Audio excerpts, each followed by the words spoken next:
Tanya, vandag het ons nou weer vir Valeska hier onderhande. Sy is nou aan die hoof van ons hidroterapie en ons dienste afdeling hieronder. En jy het ook oor die maande 'n paar heel wat ervarings gehad, nee? Ja, oom. Nee, dit was nogal interessant die ene gewees wat ons alles gesien het en dankie dat jy my weer teruggenooi het. Ek's altyd opgewonde om my kennis oor te dra aan mense. Vertel vir my, in hierdie maande wat nou verbygegaan het, in die begin en die eerste praatjies wat ons gehad het, was dit nou wonderlik om hierdie snaakse goeters te sien. En toe sink dit in. Die goeters het ingesink. En uiteindelik het jy eendag vir my die vraag gevra, oom, wat vang hierdie mense aan? Besef hulle wat hulle doen? Hoekom?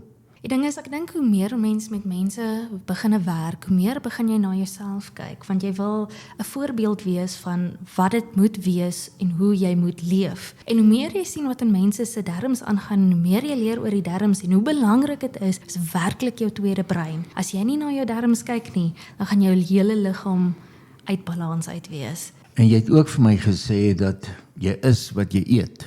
100%. En jy het ook vir my gesê wat in jou darmes is in jou bloed. Ja, En wat in jou bloed is in jou brein. ja. En wat in jou brein is, word jou leefwêreld. Wonderlik, net so, ja. En as jou leefwêreld die mekaar is as gevolg van dit wat binne in jou spysverteringskanaal is, dan vorm dit 'n vreemde persoonlikheid ook, is dit nie? Ja, jy raak moeg, jy raak lui, brain fog, jou gestel is af, jy kan siek raak, jy kry ekseem, jy raak dik, jy kry pysies. Ek meen, daar is 'n lys van goeters wat ek kan noem. En die ergste van alles is, jy word oud.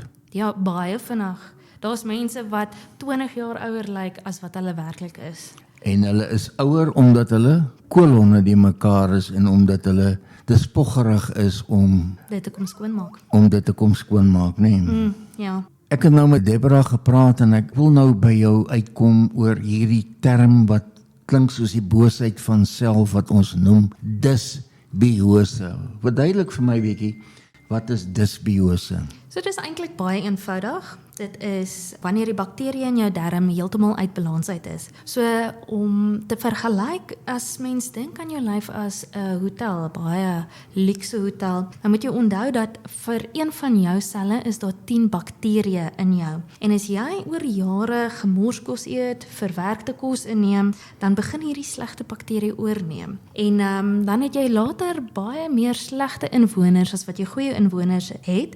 En hierdie ouetjies druk die goeie ouetjies dan uit. En nou begin jy sukkel, dis wanneer jy moeg voel, dis wanneer jy opgeblaas raak en dit is wanneer jy dik raak. Vertel gou vir my jou persepsie van die moderne westerse lekker kosse wat ons eet, ook à la gemorskosse. Wat doen dit? Watter bydra dit tot dysbiose? Ek het bitter lanklaas in 'n kruidenierswarewinkel, jou gewone kruidenierswarewinkel ingestap en nou die dag toe ek instap toe val dit my by dat 80% van dit is rakke vol gepreserveerde kosse en slegs 1 of 2 kamertjies groot vol groente en vrugte en vleise. Nou as 80% van ons dieet uit hierdie gepreserveerde kosse bestaan. Ek meen, slegte bakterieë voer juis op stysel en suiker. Fungusse soos Candida, goed wat thrush veroorsaak, goed wat ekseem veroorsaak. Hulle lief suiker en stysel en preserveermiddels gooi heeltemal jou mikrobiome uit. Ek meen, hy hou die slegte bakterieë daar. Jou goeie bakterieë kan nie in daai omgewing leef wat hierdie preserveermiddels maak in jou darmes nie. Dit is onmoontlik. En as jy nie 'n area het waar hulle kan leef, jy dink aan dit, as ek dit moet vergelyk tussen 'n woestyn en 'n oseaan, jy gaan nie 'n vis in 'n woestyn sit nie.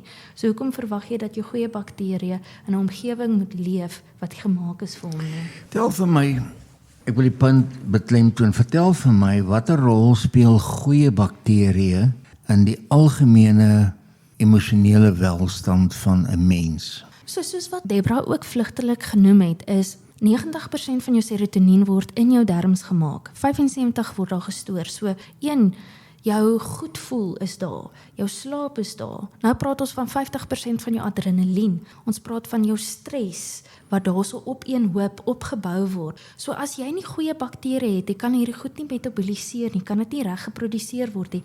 Jy kry burn-out, jy raak moeg, jy raak onaangenaam, jy word gestres en jy kan humeurig ook raak. So dit het 'n verskriklike groot impak op ons emosionele welstand. As ek nou die stelling maak dat daar nie iets soos depressie bestaan nie, en ek maak die verdere stelling deur te sê daar is eerder 'n tekort aan die goedvoelhormoon serotonien. Want as daar 'n oormaat van goedvoelhormone is, kan daar nie depressie wees nie. Dink jy ek is reg? Ek dink die stelling is baie naby aan waar as wat baie meer mense kan verwag. Ek meen as jy regtig dink daaraan, as ek vir jou sê 90% van jou serotonien word in jou gut gemaak of in jou darmes gemaak, dink jy dan nie dat as jy nie serotonien maak dat jy nie depressief gaan wees nie. En dan gee ons vir ons 'n pilletjie, is dit nie? Ja, want ons het tekort aan wat? Serotonien. So almal dink, ja, depressie het te doen met jy het nie genoeg serotonien nie. Ja, jy's reg, maar waar kom dit vandaan? Dit kom uit jou darmes uit en watter bakterieë vervaardig serotonien? Daai ene is ek nie meer welbekend nie. Ek dink is bietjie meer as net een. Korrek, dus Ja. met ander woorde, die vraag was eintlik, daar is 'n hoeveelheid goeie bakterieë. Bakterieë. Daar's omtrent 70 in verhouding van 70 tot 30 goeie bakterieë wat in jou kolon moet wees om voldoende serotonien Dit kan maak. te kan Ja, vervaardig. en dan, dit is van een tot die ander ene, so dit is en jy kry verskillendes ook afhangende van jou dieet, maar jou dieet is bitterlik belangrik. Julle het met ander woorde nou al 'n paar keer met mense gepraat wat hardlywig was en kliphard was, soos gister se dame wat eenmal 'n maand ietsie losgelaat het. Wat is haar selfbeeld gewees? Wel, ek meen as jy kyk net nadat ons die kolonhidroterapie gedoen het, toe lyk dit asof sy ewe skielik 10 kilos verloor het. Hoekom? Want sy was so opgeblaas en haar maag was so geswel geweest net van al die gifstowwe en al die fisiese ophou wat sy in haar lyf gehad het. Haar selfbeeld was sleg geweest want sy verloor nie gewig nie, sy raak nie beter nie, haar gemoedstoestand is nie goed nie en haar maagkramp, dis seer, haar kolon kon letterlik nie saamtrek nie as gevolg van al die opbou. En nadat ons haar kolonhidroterapie gedoen het, toe lyk sy asof sy in een slag 10 kilos verloor het. En toe bevind jy dat mediese praktisyn vir haar aanbeveel het om riefvesel in te neem. Ja, psyllium husk.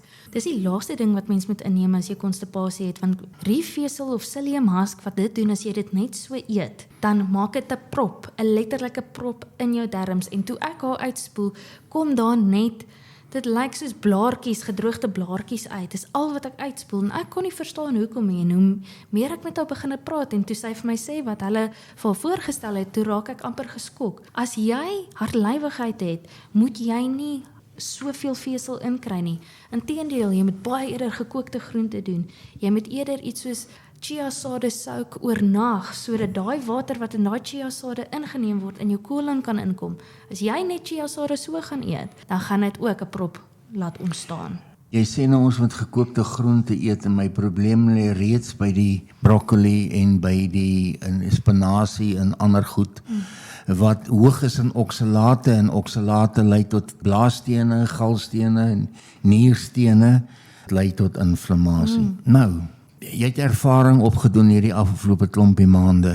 Met ander woorde, jou sirkel is amper voltooi, maar is nog nie voltooi nie, Nog ver van want jy wil leer ek. elke dag nog iets van mense. Wat is, as jy opsommend vir mense iets wil sê oor hulle kolongesondheid, wat sou jy wou sê? My grootste ding is, ek sou definitief vir hulle sê, as jy 1 keer 'n jaar jou kar laat diens, hoekom laat diens jy nie jou kolon nie? Hoekom change jy nie daai olie van jou van die binnekant af nie? Want as jy dit doen, nê, dan stap jy 'n hospitaalrekening vry. Dis baie goedkoper om 1 keer 'n jaar net 'n bietjie in jouself te bevorder of Te belê. Te belê, dis die woord wat ek gesoek het. As wat jy nou oor 'n paar jaar as gevolg van konstipasie dalk kolonkanker kry, dalk insulienweerstandigheid kry. Dit gaan 'n bitterlike duur storie raak as wat jy net 1 keer 'n jaar ten minste net kom om jouself of om jou spysverteringsstelsel te kom diens.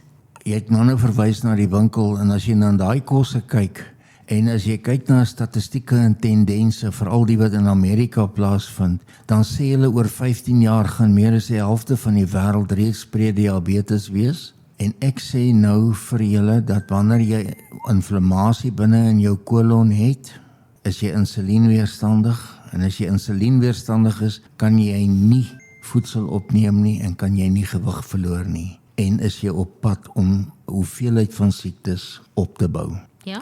Goed, anders dit nou waar is. Ons het 'n dieet ontwikkel hier, nê, Ja. wat ons vir mense kan sê. Ja, iets wat spesifiek op die groente beklemtoon wat nie hoog in oksalate is nie, wat nie hoog in stysel is nie, wat wel veilig is om gebruik te word. Maar dit moet matig ingeneem word, Yes, nê. matigheid. 25% maksimum.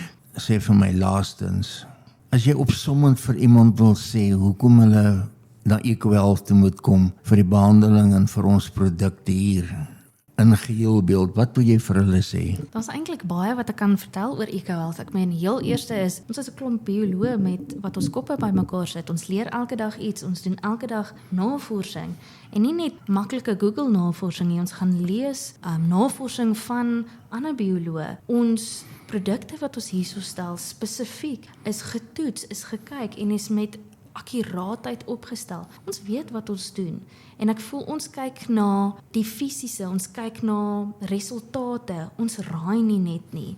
Ons doen toetse om te sien waar lê die probleem en ons help jou regtig waar. Ons help by die kern, ons sit nie net 'n pleister op nie. Kan ek met ander woorde afsluit deur die stelling te maak deur vir jou te sê, ons probeer by die oorsaak van iemand se probleem uit te kom. Dis presies vir ons. Ons hanteer nie net die kolon en sê dit is nou ooruit en verby nie. Daar is met ander woorde na die kolon skoonmaak, na kolonsorg ook 'n leefstyl en 'n leefwyse wat geïmplementeer moet word om te voorkom dat mense siek word. Ja, en ons gee daai inligting vir jou. So jy stap nie net hier uit met net 'n kolonspoel sonder dat jy weet wat dan volgende kom nie. Ons gee vir jou die kennis wat jy nodig het om jouself gesond te kry. Ons is net daar om vir jou te sê hoe dit werk. Jy moet self die werk insit. Jy moet dit self besluit. Baie dankie Valeska vir vandag, baie dankie Tanya vir vandag en Deborah, baie dankie, thank you so much. We will repeat it in future. Get new information and we will put it onto our page. I thank you.